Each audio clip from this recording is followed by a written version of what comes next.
All right. Good evening, everyone. My name is Sam Nasser, and this is the Cleveland C# VB.NET user group. For those of you that are joining us for the first time, welcome. Those of you that are regular attendees, glad to have you as well. We meet once a month, typically every fourth Thursday, and the meetings basically are free and open to the public, online, as well as the presentation will be recorded and posted on YouTube, and the link will be made available through the chat window.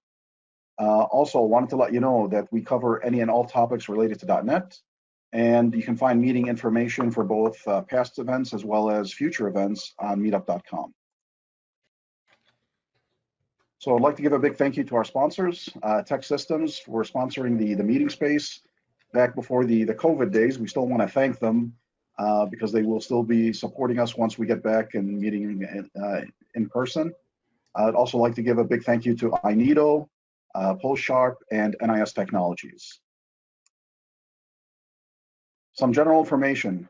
Please keep in mind that participation is encouraged.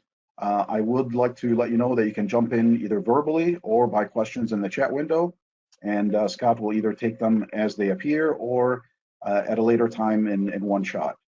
Also, when not speaking, kindly ask you to mute your microphones so to avoid any background noise. Also, let's try to make it as much of a roundtable discussion as much as possible. So, with that said, tonight's feature presentation, officially it's moving .NET apps to Azure. However, I can see the topic migrating into video games, .NET Conf, and et cetera, et cetera. So tonight's presenter is Scott Hanselman. Scott is a coder, blogger, teacher, speaker, and author. And if you've worked in the .NET space for any amount of time, I'm sure you've come across his name. He's a senior software engineer for Microsoft. He's been a regular presenter at various conferences, code camps, and user groups. And we're glad that he's able to join us tonight. In addition to presentations, he is also the host of 3 podcasts, Hanselminutes, This Developer's Life, and Ratchet the Geek. In addition to all that, he's also the co-author of Wrox Professional ASP.NET and a couple other books as well. So without further ado, I will turn it over to Scott. Fabulous. Now I'm in the browser version of this tool. For those of you, I'm learning about GoToMeeting as well. I found, because there's a lot of what are these called? Initials along the top here. There's a button at the very top center of your screen that says Everyone. If you click on that and you click Active Cameras, you'll get a bigger version of me and a bigger version of Sam. So you don't need to see all those random initials. So you just click there at the top where it says Everyone and then click on Active Cameras. Cool. I'm going to go ahead and share my screen if that's okay. So I need you to make me the presenter, Sam. Absolutely. Fabulous. And you are it. Cool.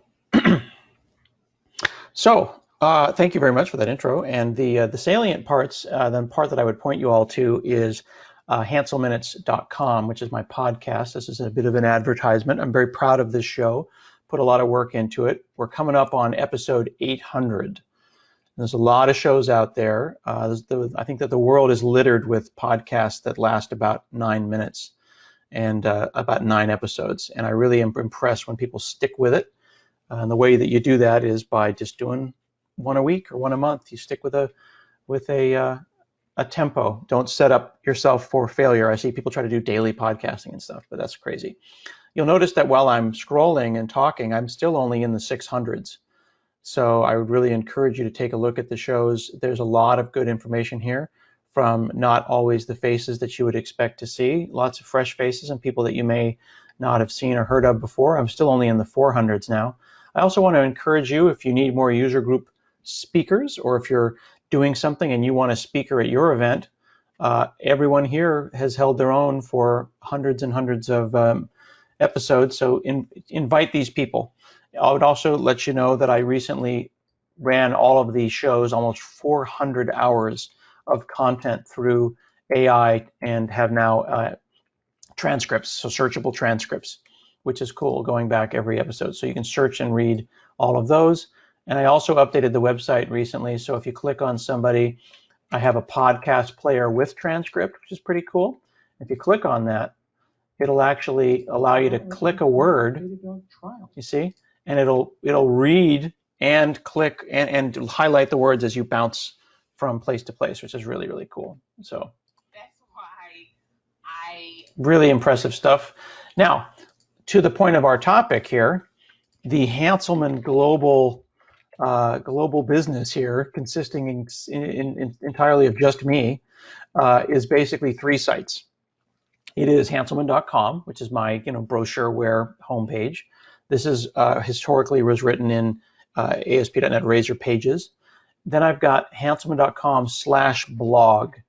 So this is going to be important to what we're talking about. That /blog is another website. Then Hanselminutes is a third website.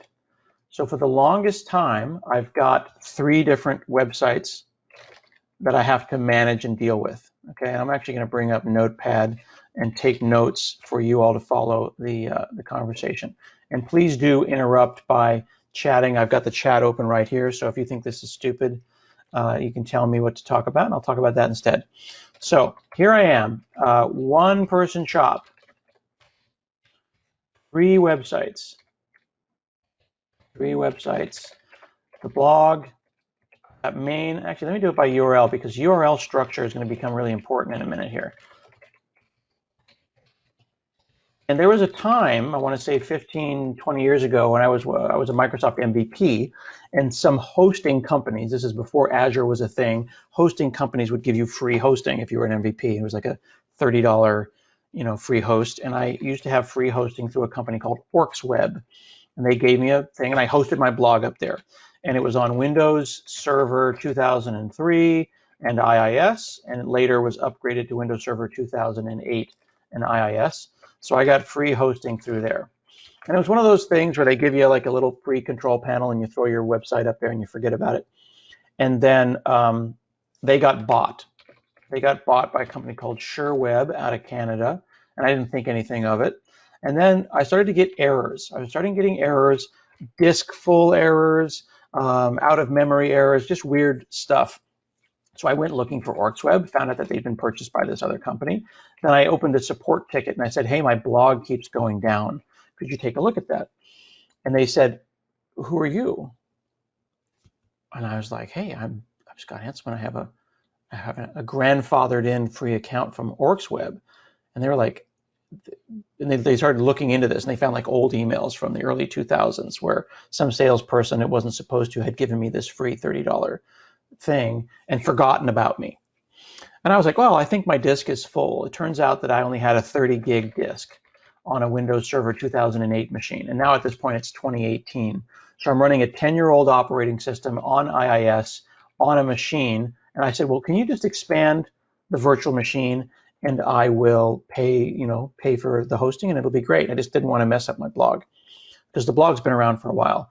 If we go over here to hanselman.com/blog and we click on date, the blog has been up since 2002. So I'm going to have my 20-year blog anniversary next year. And if you go and pick a year and just start scrolling, it's basically every Tuesday and Thursday, all year long for 20 years. It's a lot of content. I didn't want to screw it up. So they said, we never heard of you. This guy gave you a free thing 20 years ago and probably shouldn't have done that. And you have a 30 gig disk. I said, can you expand the VM? He said, this isn't a VM. So what are you talking about? It's not a VM. Like, what? Well, this was done before VMs. Like, it's a physical machine. Like, we can see it. It's in the warehouse over there on a shelf. It was like a mini tower. And that really crystallized a couple of things for me. One, I'd been very complacent and lazy because Azure was actually invented while I was running on a mini tower on some dude's desk. But also that I had thought 30 gigs, I mean, that's a huge amount of space.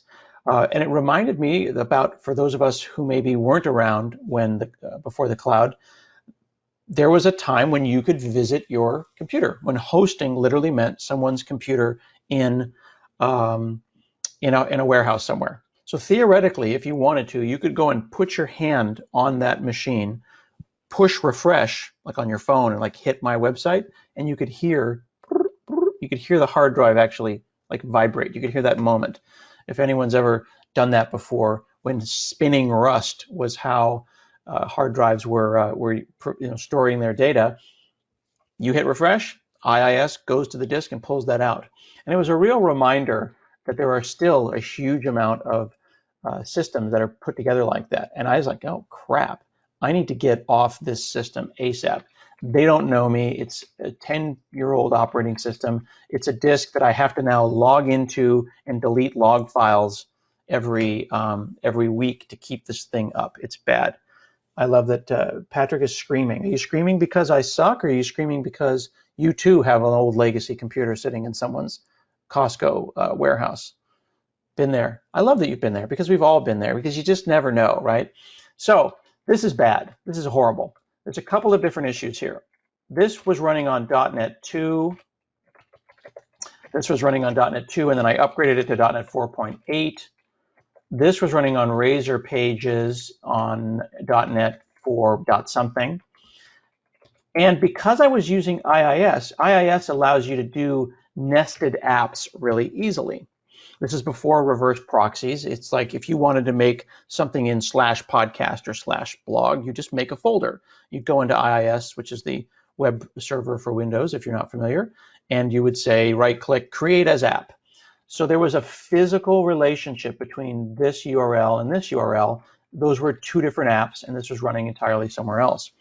So I thought to myself, what are my goals? I am a legacy company here, and I need to go and move this stuff. So first there's modernization, I don't know how to spell modernization of the code base. Then there's URL management. Then there's security issues. Are there any? Right? Then there's performance. Then there's cost. Because I've been running on this little $30 thing years and years later, and I didn't want to start spending, $500 a month or something. But I knew it was going to cost me. And then also, Microsoft employees, we get like an MSDN license, but I don't have like free Azure time. Plus, I talk about Azure sometimes at conferences and user groups like this. So it's important that I not go and come up with some solution that's a $1,000 a month solution for a blog, because that's not really respectful to you all. I'm going to spend my own money, I'm going to do it my own way, and I'm going to do it with a penny pinching perspective.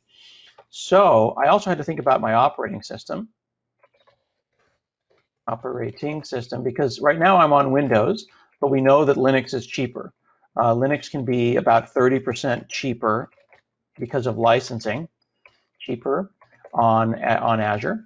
And I also was getting teased about my URLs. Let me see if I can find some old URLs here. Find some old Hanselman URLs.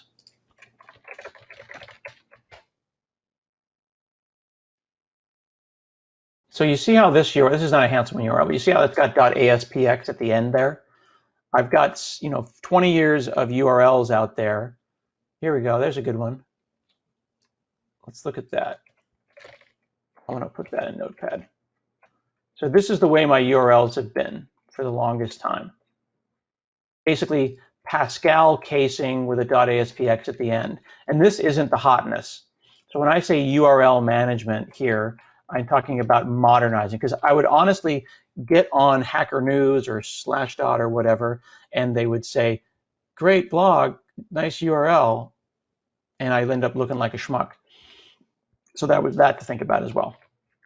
So let me pop over here to Windows Terminal, which is lovely, and you should use it. You can see I'm in the GitHub folder on my D drive here. Windows Terminal, if you're not hip to it, is amazing, and it has all these different prompts that I've done and kind of exquisitely and custom edited to make things look amazing. Right now I'm inside of PowerShell Core, and I'm using a pretty prompt here from Oh My Posh. Oh My Posh. And if you go and search for Hanselman critter, URL shaming is a thing, Dave Heinemann, it is absolutely a thing.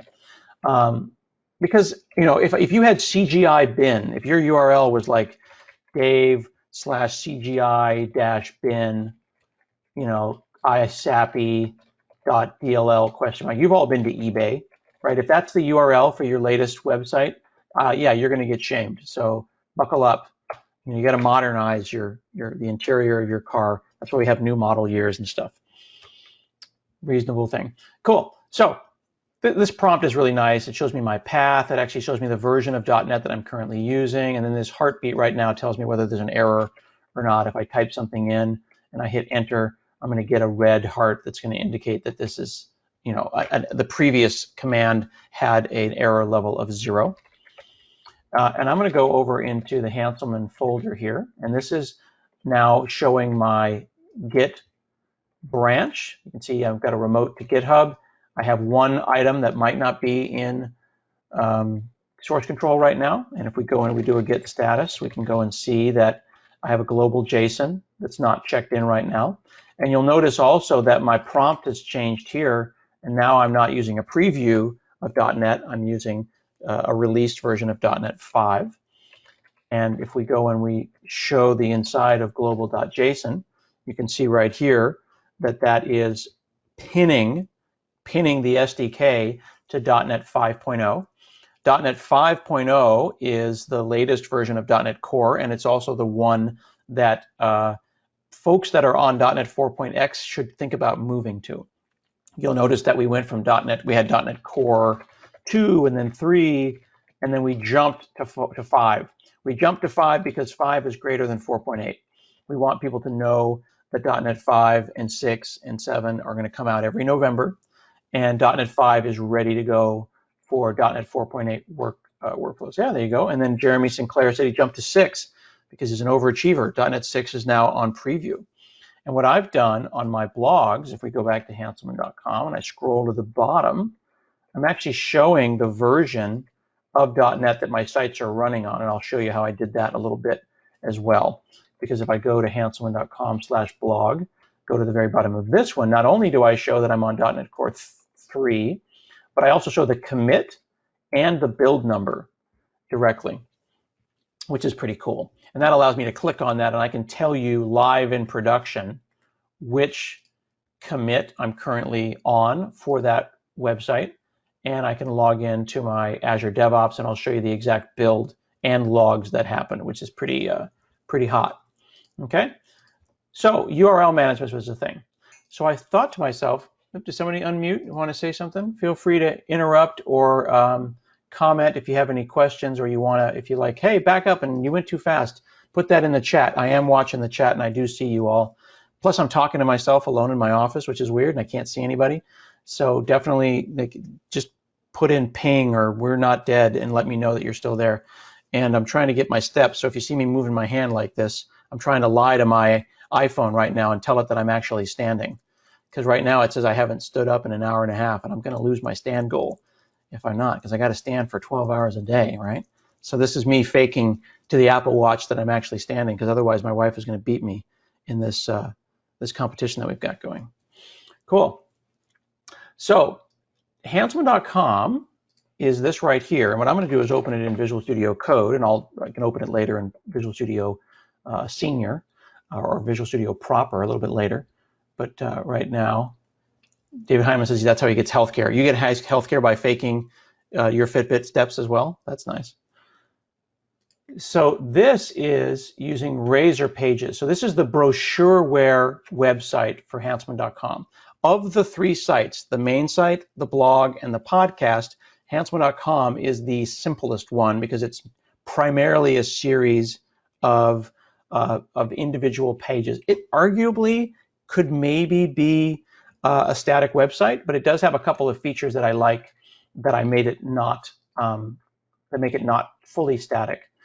First, I have a layout. These formerly were called master pages, and then I have a partial page because when you visit Hanselman.com and you go to the home page, I've got a speaking section here, right? So here's where you are here. This is automatically updated, and that's coming from a feed. So that's actually, it's not coming from a feed. I think it's just a partial. I'm not sure, because when I go to speaking, I'll have to check the code. I think it may be hard coded. You see how it's in 2 places?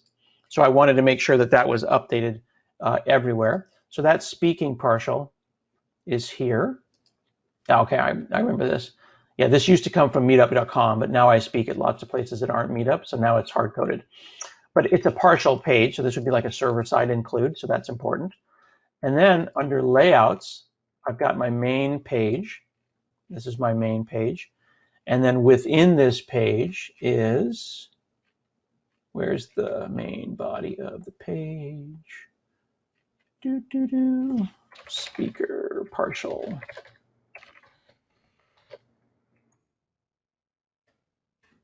Render body right there. So this is the layout for the main page and then the stuff within it. This is all just Razor. It's very clean. And then I've got like my books page and my index page and my speaking stuff. So this was not a big deal. Moving this over to .NET Core was easy. So this was my practice run. And what I learned was a couple of things. I had a massive, massive dependency on behaviors of Iis. Take a look at this and tell me if anyone recognizes what this is. This is an XML file called an Iis Rewrite for URL rewriting. And if you are an Apache person, you might be familiar with the concept of mod rewrites. This had all kinds of stuff in here that I was using and counting on. For example, do you know that if you visit my older tool lists, I try to redirect you to the newer tool lists because they're out of date, right? So here I've been writing tools lists since 2005, 2015. Sorry, I keep scratching my nose there. This mustache is out of control and it's killing me slowly. I'm not actually picking my nose. I'm just an old man with a mustache. And the other thing that I do that bothers me is that there's a couple of people out there that are hot linking to my blog. So they basically copy my blog content directly over and they don't even rewrite the URLs. So when people do that, I notice them because they're evil, horrible people. And then all of the pictures that they request from me, I rewrite them and I put this picture up to say that they're mean and I've asked them to stop reblogging and they do it anyway. So there's features here and I'm like, oh crap. I had no idea that my simple little stupid homepage that I thought I would naively move over to .NET had these features, and that was a problem. So I had a huge dependency on Iis URL rewriting. Now you might say, well, just rewrite all of that in middleware. I don't want to do that. That sucks. This is a thing. This is legacy code, so I need to support that. Well, friends, turns out .NET has Iis URL Rewrite Middleware. This is really important. This is important for you to get your heads around. There's no Iis involved. Iis, the Internet Information Server for Windows, is not involved in any way here. What they've done is they've made middleware that can consume the format of either Apache Mod Rewrite or Iis and add that to your URL rewriting options. So you can see right here, I've got two rules. I've got one here that I put in myself that said when people visit hanselman.com/newsletter for my occasional newsletter, I redirect them to this index.html page. And then here, all my old legacy rewrite stuff just got sucked in. So that was huge. So if you're still using this, there is a way to get away from that, which is super cool.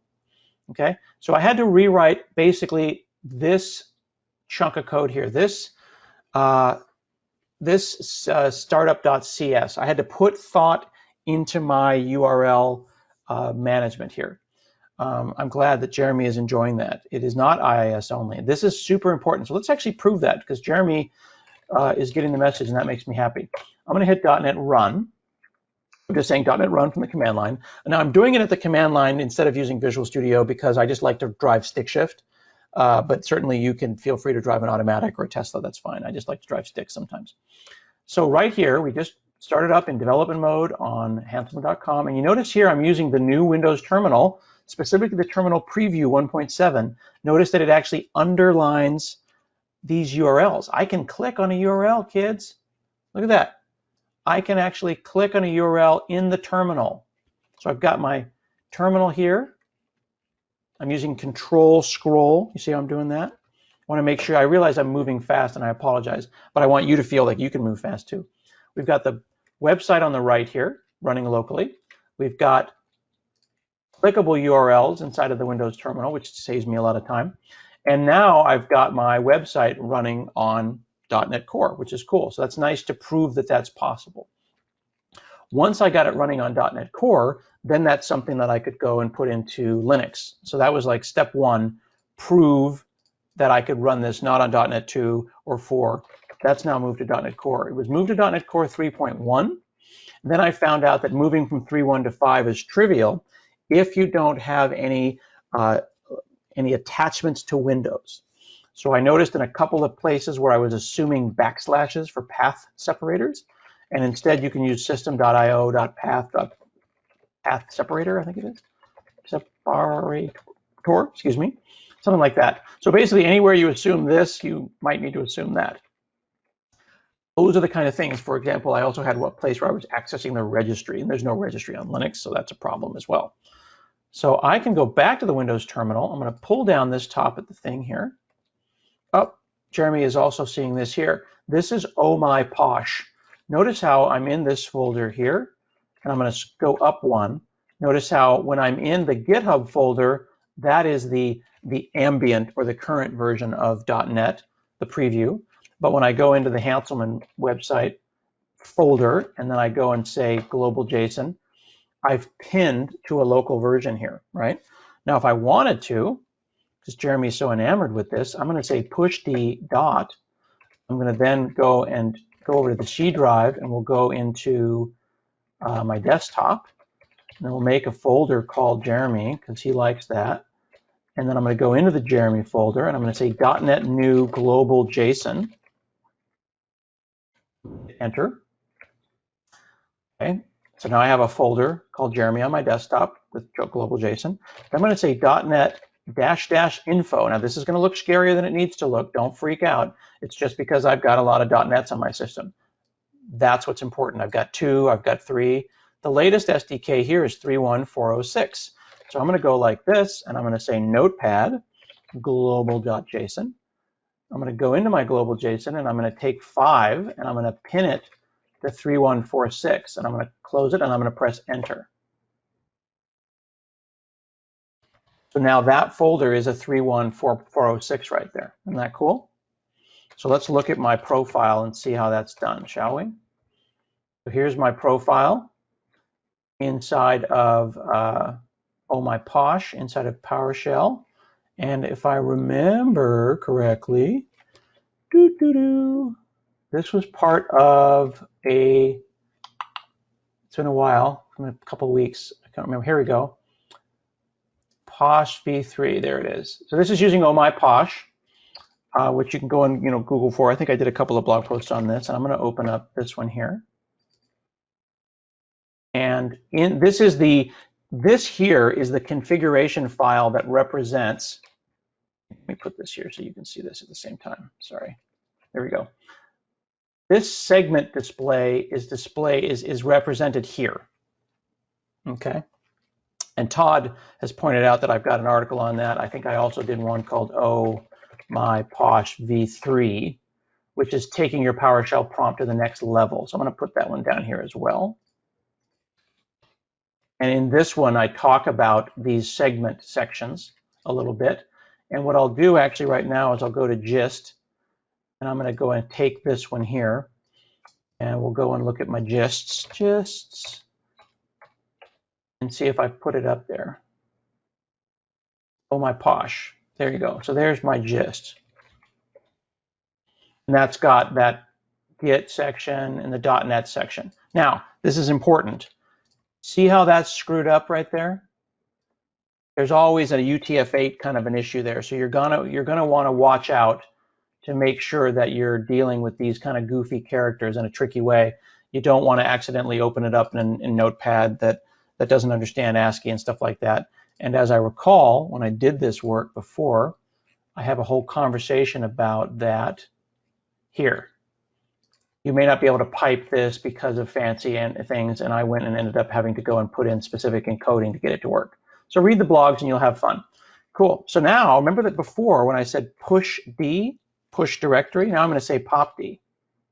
Now I'm back over here. I pushed the directory onto the stack, and then I popped back off the stack. So instead of me going CD here and there, I just popped myself back over into this world, which is cool.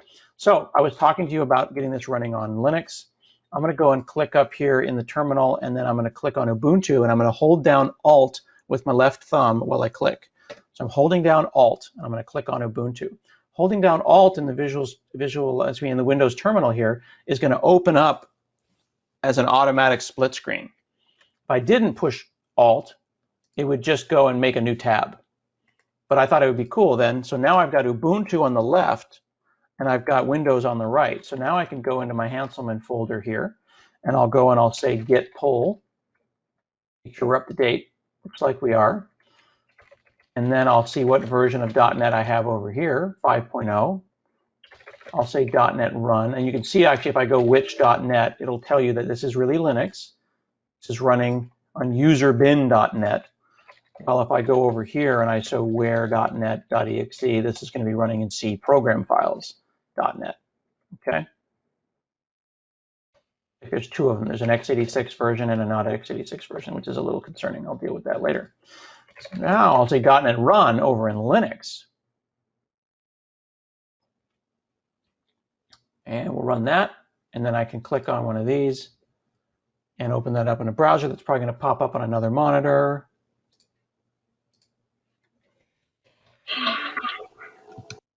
Oop, someone just rolled in. Hello.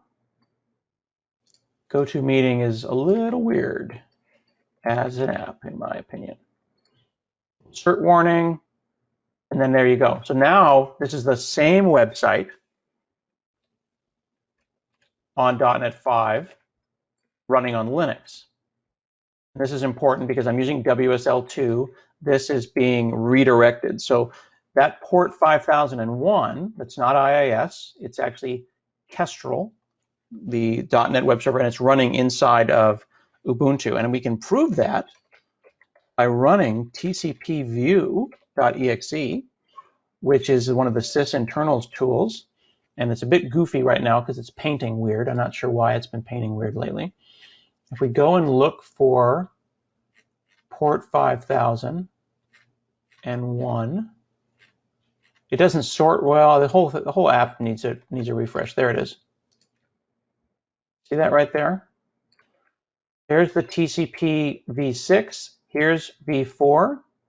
So localhost 5001 is being sent to WSL host, the host for WSL, and then redirected. So Linux never even really knows, which is cool.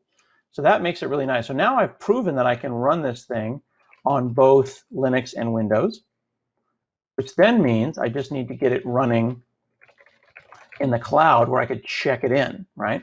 If we go back over here and we say git remote show, I've got two remotes. My personal GitLab that I'm running on my Synology NAS, and then one on Origin, and I say git remote, I think it's Origin show Origin. Let's get this wrong. There we go. So there's my GitHub. Okay, so when I push up to GitHub, to the main branch, that is going to get picked up by Azure DevOps. And Azure DevOps automatically goes and runs when I check everything in, right? So you see Friday here, I had a typo on my website.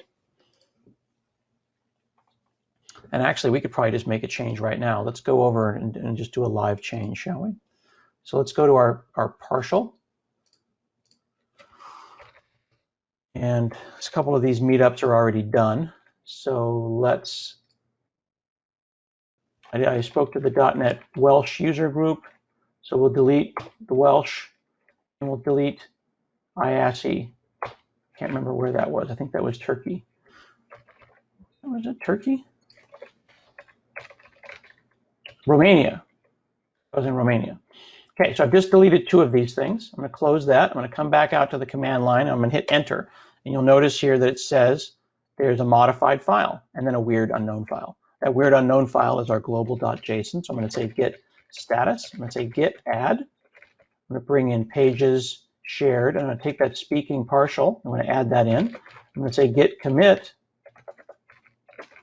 updating speaking. Git push. Do all of this stuff on Visual Studio if I wanted to, but again, I like to drive stick shift. Go ahead and comment in the chat here to let me know you're not dead, because there's 41 of you here and you might be just deleting email for all I know. There's really no way to know at this point. I'm just talking to myself in my office. So now that's kicked off and that actually is happening. And what's cool about this, I can click on this job and look, we can actually see it live happening in Azure DevOps. Now this just as easily could be over in GitHub Actions, right? Cool. So now it's checking out the code, and then look at this here. See how it's using .NET Core SDK? So I'm actually specifically asking for that .NET Core. So this is building right now. If we go back over here, oops, didn't type dir, I typed dior. That's probably not going to do anything. So we see we have this Azure Pipelines here. Oops, I don't want to see that. YAML is awful. I hate YAML so much. I'm going to open this up. Thank you very much. I'm glad that you're enjoying the talk. Here's my Azure pipeline. Not a fan of YAML, but this is surprisingly simple. I restore, I build, I run tests if I have any. I do a publish using the configuration. In this case, it was release versus debug, and then that's it. Now, the pipelines for these things up in Azure DevOps are twofold. There is a pipeline, and then there is a release. So here it's going to do a publish. Here's the publish. You can actually see it. So it's C hosted tools cache .NET publish, right? Then the release is going to happen afterwards. So there, look at this. Let me go back. See, here's the Linux x64.NET 5 release. There's the DLL that manages the website. Now it's publishing the artifact. An artifact is just a zip file. So all it's doing is doing the same build I just did and then zipping it up into a file called s.zip. Now we go over to releases. I'm using the classic release. So Jeremy is saying I'm using the classic release pipeline. Yep, why not? I like it. One of the things that's cool about the classic release pipeline is that I can go and put gated releases, and I could say hold it and not actually release it until I've okayed it. There's all kinds of stuff I can do. But the other thing that is really important to note here is that why am I using Azure DevOps? Because GitHub Actions didn't exist. Okay, why am I still using Azure DevOps? Because it works. It works fine. It works great. Like, I'm not going to move until there's a reason to move. So that's a helpful thing. So now we are going and doing an actual formal Azure App Service deploy. Right now, it's taking the zip file, the artifact from my previous stuff, and it's now outputting it. It's going to go up there right now. There it is. Package deployment using zip deploy to Hanselman Core Linux on Azure App Service. Okay. Hit the website. It's speaking, and now the speaking section's been updated. So that's cool. So if we go over into Azure, check out the portal, and we'll take a look at what I've got here. I've got Azure App Service Plans. If you're just showing up, then know that this is all being recorded, and we're all here live. This is not a YouTube, but this is all being recorded, so you can watch this live if you just showed up. I've got two Azure App Services, one on Windows, which is basic, and one on Linux, which is premium, because I want the perf on the blog. If I look at the Windows one, here inside of Apps, I've got a bunch of old things. I've got like This Developer's Life podcast, an old relay that I run for people who use Microsoft Lync. Remember Lync before Skype for Business? This is a startup that I had with Greg Shackles a while back. This is just a machine I'm running. And this machine that I'm running is using a basic. You can see that it's using a decent amount of memory because I cache everything, but it's basically not working. I want this to be as cheap as possible. I think the cheapest one I could come up with here was B1. I could probably get it down to shared, but I think there's some rule about whether shared supports. Yeah. See how shared doesn't give you SSL? So I have custom domains. So I'm paying $30 rather than $9, which kind of sucks. But it's also running, if we go back over here, 6 little mini websites. One day I will move those over.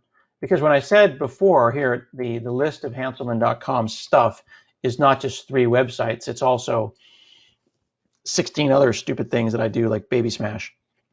So I put all of those in Azure static websites. So if we go to type in the word static web apps are free in preview. So I went and stuck 8 websites up on static web apps. That was easy. That only took a couple hours. So now if you go and hit like babysmash.com, That used to run on an Azure App Service, but it's a static web page. Now that Baby Smash has been updated to .NET 5, I'm going to update this page as well. My baby, by the way, when I wrote this, was 1, and he's now 15. So that's a thing. Yeah, Baby Smash is a whole thing. You go and Google for Baby Smash, but basically it's a game not for smashing babies. If you go to the videos here, you basically, if you have a kid, it locks your windows down, makes it so you can't get to the start menu, and then you just slap the keyboard and smash on it, and it sings to them and makes shapes and letters. And then if you spell a word, it'll go and spell the word out and then use text to speech, and uses WPF. It's so cool. Yeah, Jeremy, definitely get it on ARM64 because babies need to smash the Surface Pro X. Don't do that. Recently, we've updated this. This is actually now, if we look at github.com and go to Baby Smash, you can see here 11 years ago, I upgraded the server, and then 5 years ago, I upgraded to .NET 5. So to be clear, some of this code is 13 years old. We recently, and by recently I mean this morning, used the .NET migration tool to upgrade this to .NET 5, which gets me to that point that .NET 5 is really ready for .NET 4.x people to go and use and check it out. So be aware. Okay. Cool. The point here is to save money, right? I don't want to have to run a bunch of crap that is going to cost me any money. Number one tip for Azure: people need to run multiple apps inside of an app service plan. Azure is expensive if you have a one-to-one relationship between app and app service plan. So I went and I consolidated all of these things. So if we look at the Hanselminutes app service plan, you can see here I've got 4 apps. The blog, the main one that we just updated that 5 seconds ago. And then, yes, definitely cheaper than the bookstore. Then the podcast, and then Azure Friday. My friend Olakureti Cole wrote this for me, and I've been updating it. If you go to azurefriday.com, you get all of our episodes of Azure Friday in a nice searchable kind of cool thing here. And when you click on them, it'll take you over to Channel 9. So it's basically a better website than friday.azure.com. So we wrote it ourselves, and this is powered by .NET 5.2. And the only thing I need to do now is just update the URL so it stays. When you go Azure Friday right now, it's a redirector, and I need to make that something else. I need to figure out who owns that domain. I'm not sure. Cool. So all of these live on the same exact resource group. So that's the main website. The next one to upgrade is the Hanselminutes, which is a little bit more interesting. Now the question was in here, what databases am I using? So for the main one, it's just third-party web services. I don't have any database. I don't need a database. A lot of times you can use other things. So for example, when I go to Simplecast, which manages my podcast, they are a podcast database as well. So I can sign in here, and you're going to get a secret preview of coming shows, it looks like. So I apologize for that. You can see some shows that are coming. This is pulling out of a back-end web service. And if we look at the code for the podcast,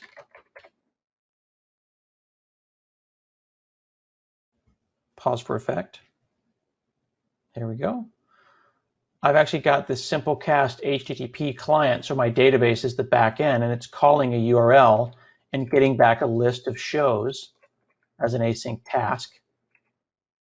My old test API key in there. And then when we pull out that information, as well as some sponsors, my database in this case is actually a blob. Now this is very pragmatic. Let's think about this. I've got a podcast. It's got a couple of 100 episodes, 800 episodes. It's not a lot. It's not like thousands, right? We've got 800 episodes. I want the URLs to be nice. So if I hit /show number, I want it to do the right thing.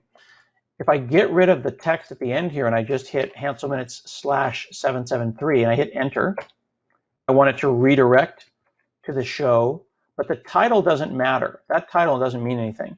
It's only that. I could probably put anything I want here because the only thing that matters is this. Okay? So that data right there comes from the Simplecast website. But I've also got sponsors that help pay for hosting.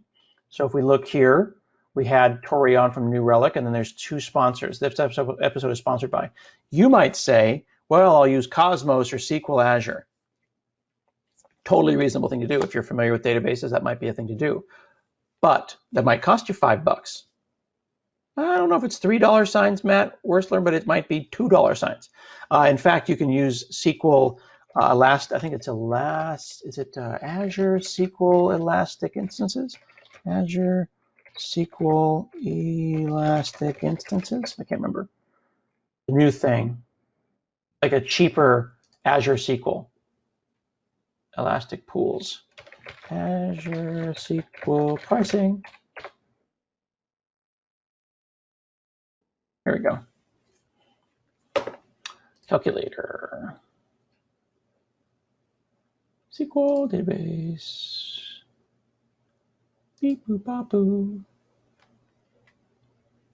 Yeah, I don't want see, this is the trick here. You see how it says reserved instance and it'd be like $800? Not going to happen. I want serverless SQL. Oh, hello, Jean-Philippe. I can see you. Did you mean to have your camera on, sir? No stress. Here we go. If I turn on, I can see you, sir.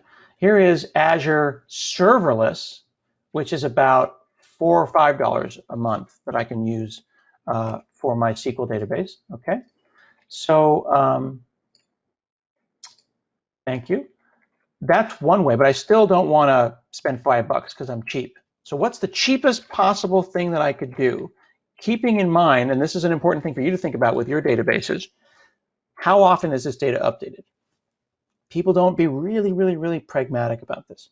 Yes, Jeremy nails it. JSON files, SQLite, or Redis cache? JSON files, darn it. If we go to the sponsors right now, it's actually 2 JSON files. I'll open them both and show you the magic of the Hanselminutes database. Very exciting time. How much? Free. Free. Here's sponsors. Here's all my sponsors. List of sponsor. And then the sponsors to show map. Right? So here's sponsors for next week's shows. Show number, and then, you know, little entity relationship thing. It's not just slick, it's incredibly cheap, because I am a cheap man. So let's go back to the sponsors client and figure out what we're going to do here. We load the sponsors right out of the JSON file, totally free. Okay. Here's our sponsor class, ID, name, URL, image. This is not rocket surgery. Now this is kind of cool. You see this here? J. What's that, Scott? Well, friends, that's this ridiculous thing that I love. Did you know you could say using and then namespace alias? It's lovely, scrumptious. So I could say JSON or J or whatever. I just thought that would be cool. Okay, then I have a shows to sponsor dictionary. Give me a string and I'll hand you back shows to sponsors. It's super nice. So my shows database is really easy. And then there's a place here where I do some link. Where's my link? Shows database, get sponsors for show. Where is it? Getter async. It's been a while since I've looked at this code. Beep boop bop boo. Sponsors. Client. That's, oh yeah. So I don't use Redis. I used to use this get shows object cache, which is really clean. I like this. So this is kind of cool.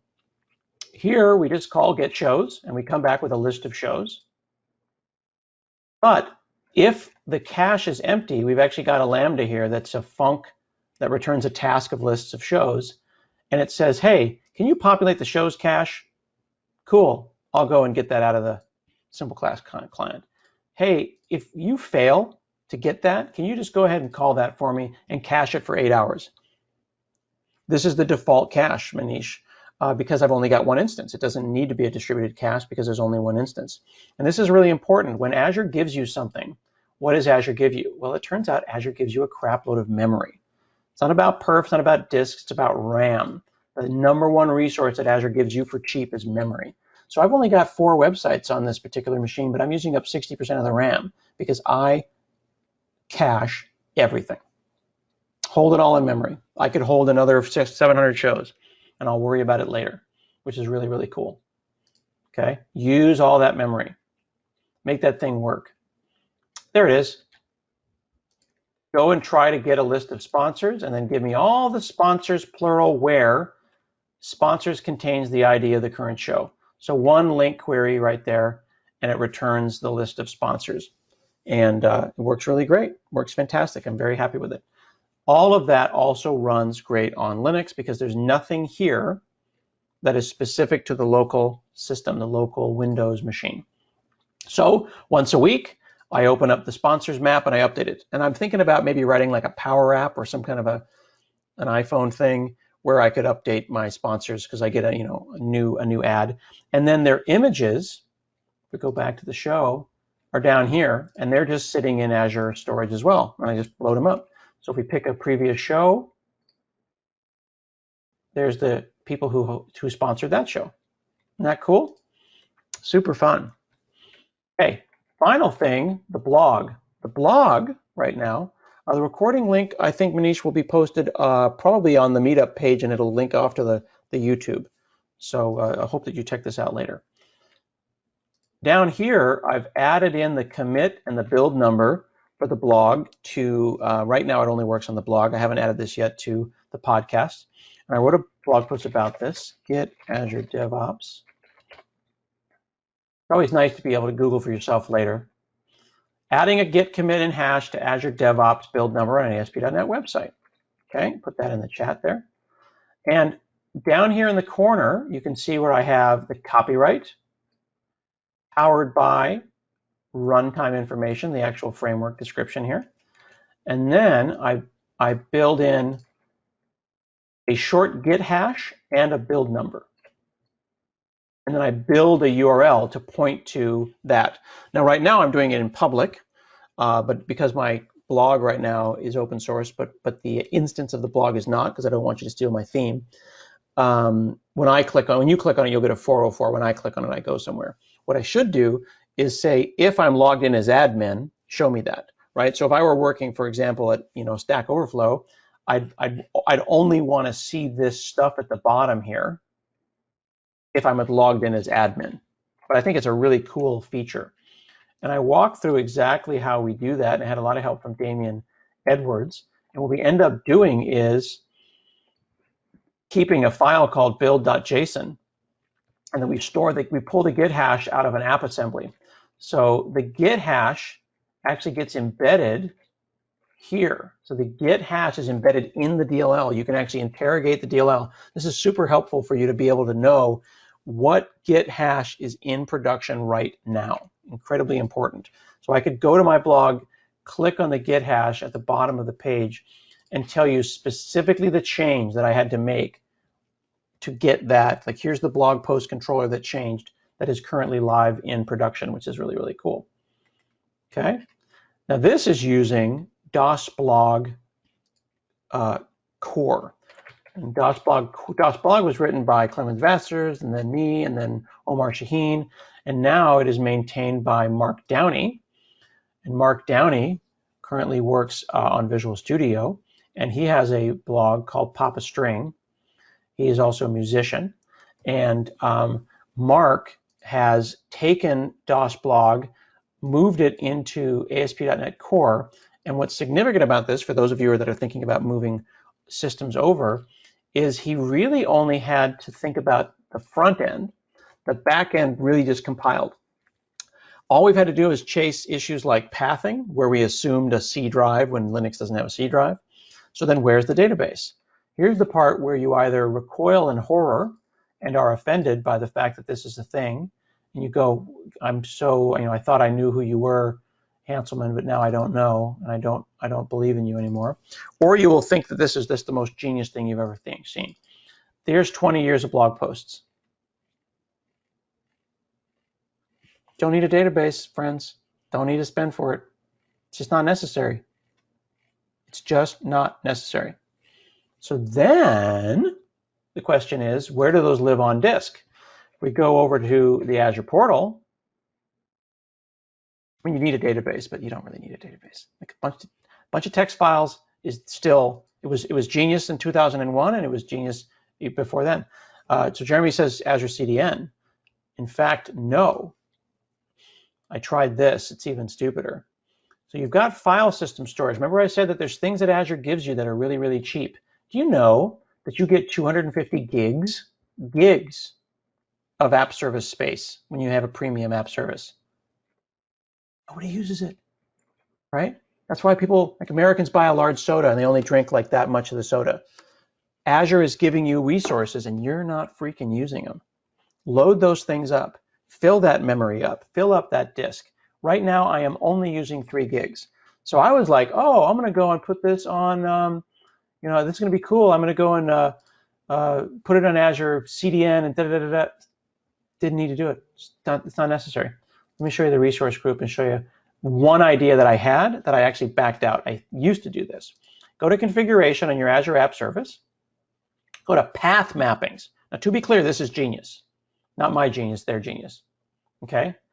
You can mount an Azure storage container as a path.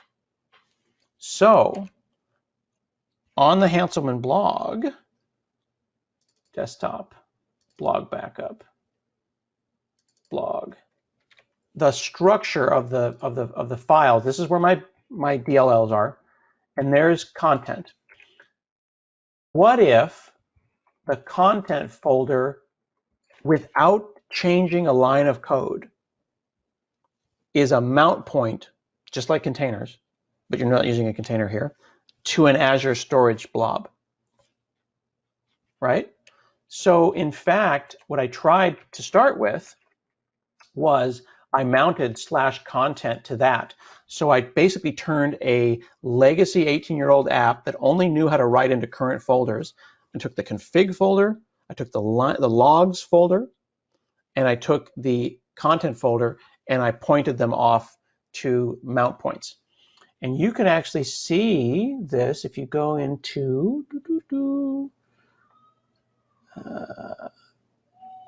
where is it? This is called Hanselman.com Linux. I'm going to take this URL and I'm going to add the word SCM in front of it. That's going to log into the back-end secret bits of Azure.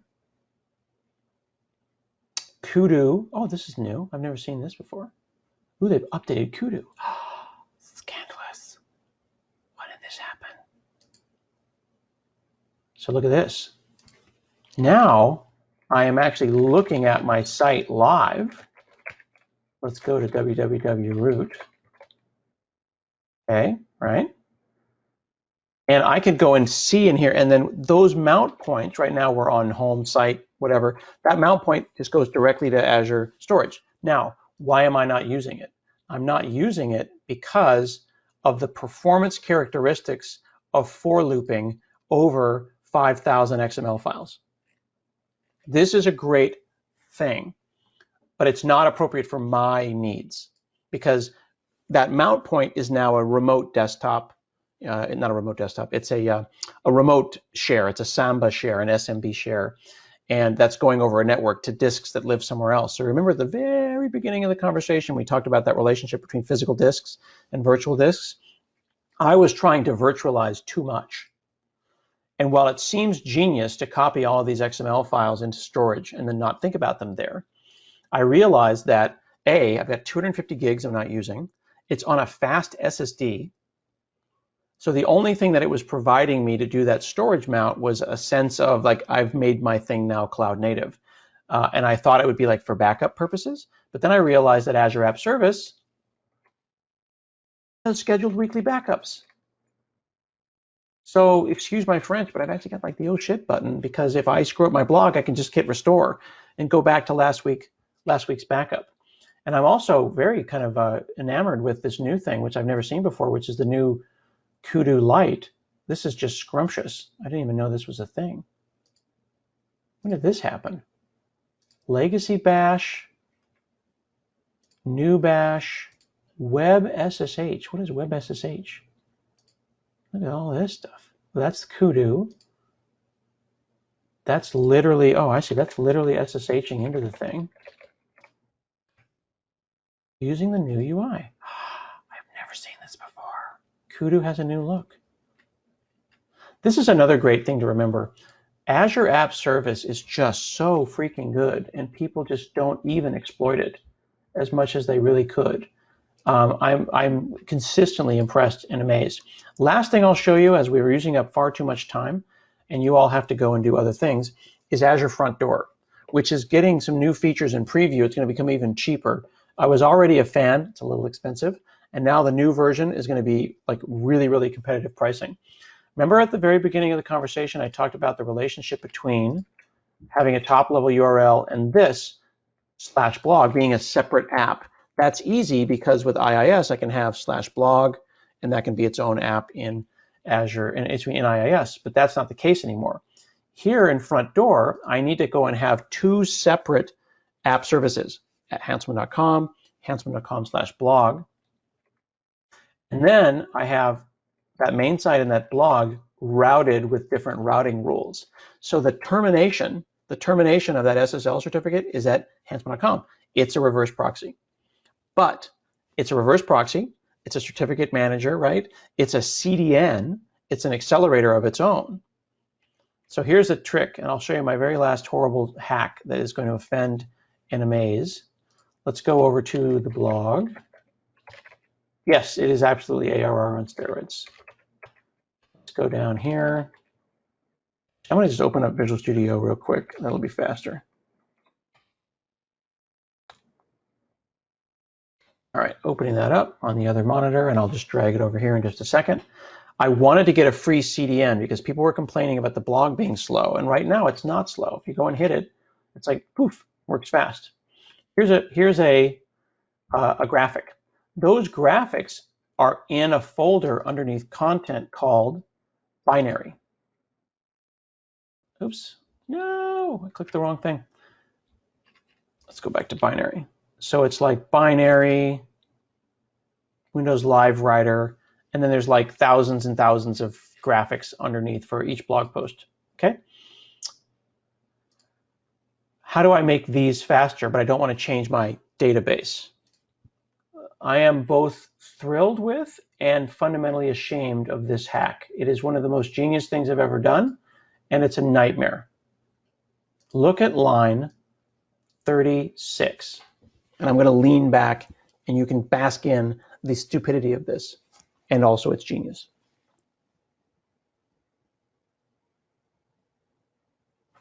So what I'm doing here, and this is a hack, I need to figure out a better way. Inside those XML files is hard-coded Hanselman.com/blog/content/binary. Now, I thought maybe I'll just go and do that path thing, and I'll put all my images in Azure storage. But then I realized that the Azure Edge, the Azure CDN, will automatically pull that stuff out for me. So what I do is I just do a string replace when I see that URL, and then this right here now comes off the edge, which means everyone all over the world gets their own local cached versions of my images. It costs me effectively nothing. If I go here to CDN, look at the CDN profile. Right now I'm using the Azure CDN. This will be built into Azure Front Door, which makes it even better value. You can see here that all my images at hanselminutes.com come off of the Azure CDN. So we go look at the blog, and we go back to origin. Is it this origin or the other one? Hanselman blog content. I've got two of these. Hanselman CDN, blog content, origin. Boom, here's the custom origin, right? So you're going to hit Hanselman.com, and when you grab Hanselman.com/Windows Live Writer, whatever, it says, I didn't find that in the CDN. It goes back to the origin, grabs it, and then comes back. Isn't that cool? So we click on Configure Origin. The origin path is here. So it's basically doing that same caching maneuver that I did with the podcast automatically. It's ridiculous. And then by me making this stupid hack here and just swapping it out, everybody just gets faster. So the website's still a single instance thing, but I've taken a 17-year-old blog, we've moved it into .NET, .NET Core, it's now running in Linux, it's 30% cheaper, it's running on a premium with 4 other websites. Azure Front Door manages the URLs. And the very last thing that you need to know is if you go and search for Hanselman, and I think it is x_dead for headers, dealing with application-based URLs in Razor. So when you're doing this kind of front door work, you need to make sure that if the path isn't the root, that you let ASP.NET know that you think you're living at this high level, but you're actually at /blog. So you just have to let ASP.NET know, and this is a thing that is a standard reverse proxy thing. Nginx does it as well, called x_for, and that's built into .NET. You just say use forwarded headers, explain all that kind of stuff. Oh, great.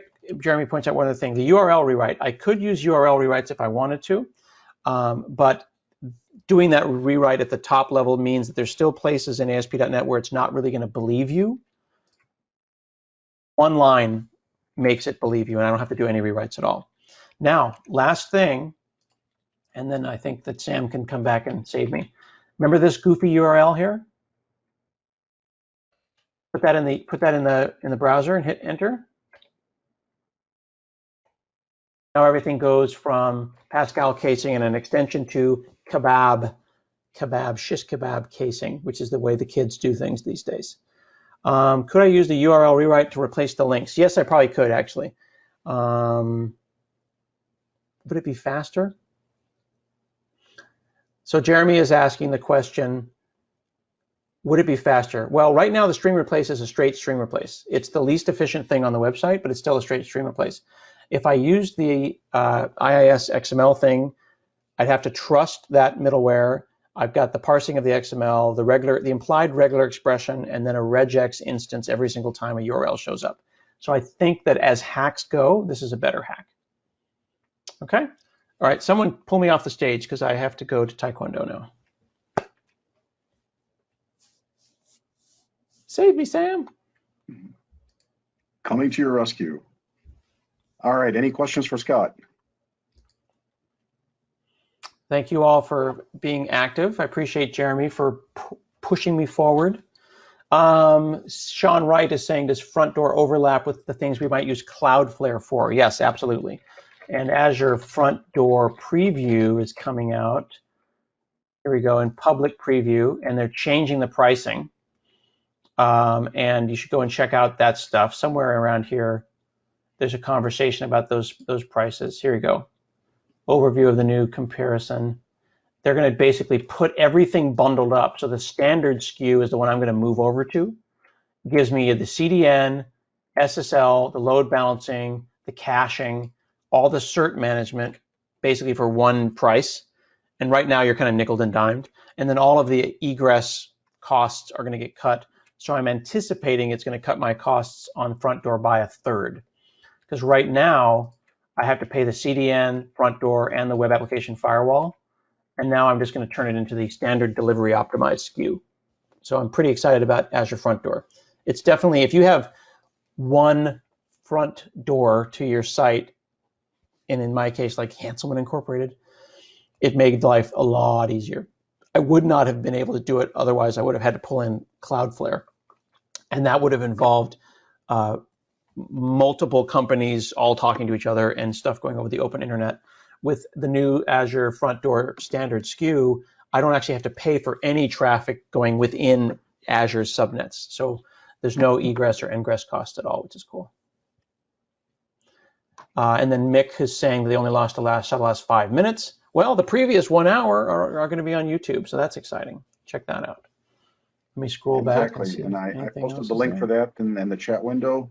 If you subscribe, you'll get updates whenever the video is posted on there, which should be in a couple of days after the editing process. Dig it, dig it, dig it. Cool. And then listen to my podcast, please. Go and subscribe to my podcast. I got a lot of good info there. Got a lot of cool guests. I've actually got guests coming up I've got my guests already recorded up through the middle of April. A lot of cool people coming. Nice. Thanks for sharing that. Thank you for listening. Any last questions for Scott? All right, Scott, thanks again for taking time to present. Appreciate you joining us. And I know you have to go, so I won't keep you much longer. I do have a couple closing announcements for those that are still with us. And let me go ahead and share my screen. Scott, if you want to drop off, go right ahead. Thanks again.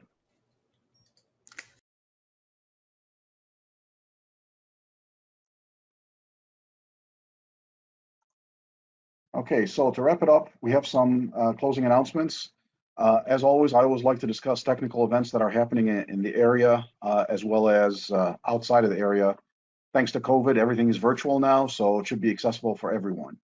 Within the user group community, there is the Ohio North database training, which is the former OnSQL user group, and that meets on March 2nd online as well. I know that this is primarily a .NET a group of developers, but keep in mind that we always interact with data. So it's always good to reach out to other SQL user groups, find out some of the topics that they discuss. Also on March 17th, which is a Wednesday, is the Hudson Software Craftsmanship Group. And they're going to be meeting online with the meeting information posted on Meetup. On March 18th, which is a Thursday, is the GLUG.NET or the Great Lakes User Group. .NET, and they cover a variety of other topics related to .NET as well. And the meetings are posted on Meetup there. On March 25th is going to be the March meeting of our group, and currently do not have a speaker lined up. However, the meeting always goes on every month. There will be a speaker, just not sure who it is yet. And then as far as conferences go, February 27th, which is a Saturday, there are two big conferences happening. There's the Scottish Summit, which is basically general topics related to development. And the link for that is scottishsummit.com. And then the other big event is the Data Saturday, which is kind of a follow-up to SQL Saturday, which is no longer sponsored by PASS since they disintegrated essentially. But Data Saturday is the very similar event, and that's going to be happening on the 27th. It's an all-day conference of various topics related to SQL Server and database development. On April 24th is the Global AI Student Conference. And the reason I'm mentioning some of these conferences that are way ahead of schedule is because tickets start to go on sale early and they tend to sell out fast. Also, May 4th is the Minnesota Developers Conference. And the link for that is mndevconf.com. And then on May 7th is Stir Trek. And although that's happening in May, tickets do go on sale this Saturday, and they do sell out pretty quickly. So make note of it if you're interested in attending, to jump on the link and be able to purchase a ticket. And lastly, Sql Day Poland. Thanks to COVID and everything happening online, you can now attend a Sql Day out in Poland. They will have English speakers, and again, they cover a variety of topics related to SQL Server. All the information that I posted is going to be on my blog, so you can catch it there. And one of the things that I always like to discuss are job openings, if in case you're in the job market. You can also check out TechSystems website, techsystems.com/IT-jobs, and they will put you in touch with one of the recruiters in the Cleveland area. And also, just a general question to everyone on the call: who is hiring right now? If you want to post a message in chat or jump in verbally, you're more than welcome to do so. Likewise, if you're looking for work, raise your hand virtually and let us know. We're here to help each other out. So OnShift is looking for a senior dev. Very good. Brad, if you could send me a description of that, I can share it with everyone on my blog. Likewise, if you're also looking for work, you can feel free to contact me in private, and I can send you some of the job listings that I come across. And Tim Houlihan is hiring for Centric Consulting, a senior data architect. Very good. Thank you for sharing that, guys. Also, Tim, if you could send me a job description, I would appreciate it. And then lastly, my contact information, if there's any questions I can answer for you, please feel free to reach out to me, snasser@nistechnologies.com, or you can find me on Twitter @SamNasser. And there's the link to my blog. And I also posted a link to the YouTube channel within the chat window. If you didn't catch that, I'd be happy to repost it. Also, I invite you all to connect with me on LinkedIn. And last but not least, thank you all for attending. And if there's anything I can answer for you, please feel free to reach out to me. Thank you, everyone.